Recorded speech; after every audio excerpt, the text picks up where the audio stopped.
পরিবহন সেক্টরের মানে এখানে সমস্যা বহুমুখী আর কি।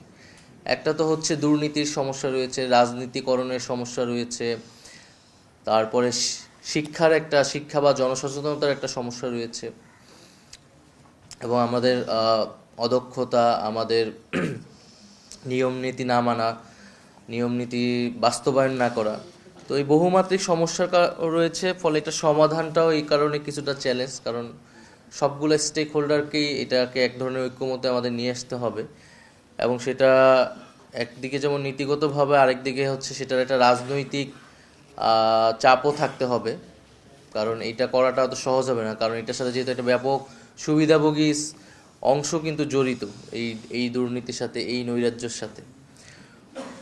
ফলে আমাদের এই বিষয়গুলো মাথায় রেখে আমরা যদি কাজ করি, আমরা মনে করি যে এটার সম্ভব, এবং মানুষের ভিতরে কিন্তু সেই আকাঙ্ক্ষাটা আছে। এবং আমি প্রথমেই যেটা বললাম যে যেহেতু 2018 সালের নিরাপদ সড়ক আন্দোলন একটা আমাদের কিন্তু চোখ খুলে দিয়েছিল সেই সময়, যে নিরাপদ সড়কের বিষয়টা যে খুবই একটা মৌলিক বিষয়, এবং সেই সময় 18 সালের পর থেকে এটি ব্যাপক আলোচনায় আসে বিভিন্ন সেক্টরই। ফলে এবং আমাদের জেনারেশন যেহেতু ওই আন্দোলনের মধ্য দিয়ে তৈরি হয়েছে, তাই কিন্তু এই জেনারেশন এবং সাধারণ মানুষ এবং জুলাই অভ্যুত্থানের পরে মানুষের স্বাভাবিক প্রত্যাশা যে এই বিষয়টির একটা আসলে সমাধান হবে। যদিও আমি যারা সংশ্লিষ্ট আছেন নীতি নির্ধারক পর্যায়ে, তারা ভালো বলতে পারবেন এখানে কতটুকু কাজ আগানো গেল। আমি মনে করি পরিবহন সেক্টরের দুর্নীতিটা বন্ধ হয় নাই। পরিবহন সেক্টরের আগে একদল দুর্নীতির সাথে জড়িত ছিল, এখন অন্য দল দুর্নীতির সাথে জড়িত, বাট দুর্নীতিটা চলমান আছে। ফলে ওই দুর্নীতিটা আমাদের বন্ধ করতে হবে।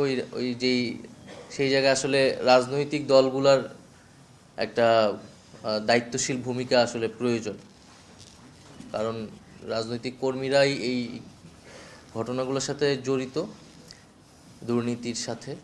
তো সেইটা একটা বিষয়, এবং রোড অ্যাক্সিডেন্টের আর বিষয়গুলোর প্রতি আরও বেশি সরকার বা নীতি নির্ধারকের জায়গা থেকে আরও বেশি আন্তরিক হওয়া। কারণ দেখা যায় যে আমরা মনে করি যে একজন সাধারণ মানুষ হচ্ছে এটার সবচেয়ে বড় ভুক্তভোগী, পাবলিক ট্রান্সপোর্ট ব্যবহার করতেছে, অ্যাক্সিডেন্টের শিকার হচ্ছে। সমাজের উচ্চ পর্যায়ের সাথে যারা জড়িত থাকে, অ্যাক্সিডেন্ট যারা করে, যে তাদের আসলে বিচার হয় না, তারা কোন ধরনের জবাবদিহিতার আওতায় আসে না, আসলে সাধারণ মানুষের জীবনটাই আসলে যায়।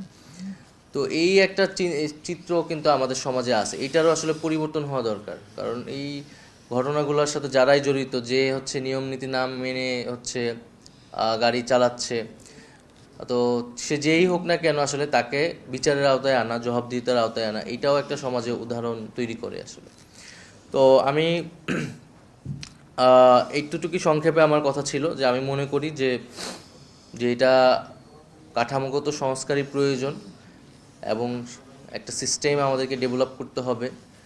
রাজনৈতিকভাবে দুর্নীতি এখানে বন্ধ করতে হবে, এবং হচ্ছে যে আমাদের যে ডেভেলপমেন্ট পলিসি, সেই ডেভেলপমেন্ট পলিসিতে মৌলিক পরিবর্তন আনতে হবে এই পুরা সড়কের নিরাপত্তা এবং প্রতিষ্ঠানটা সংস্কার করার জন্য।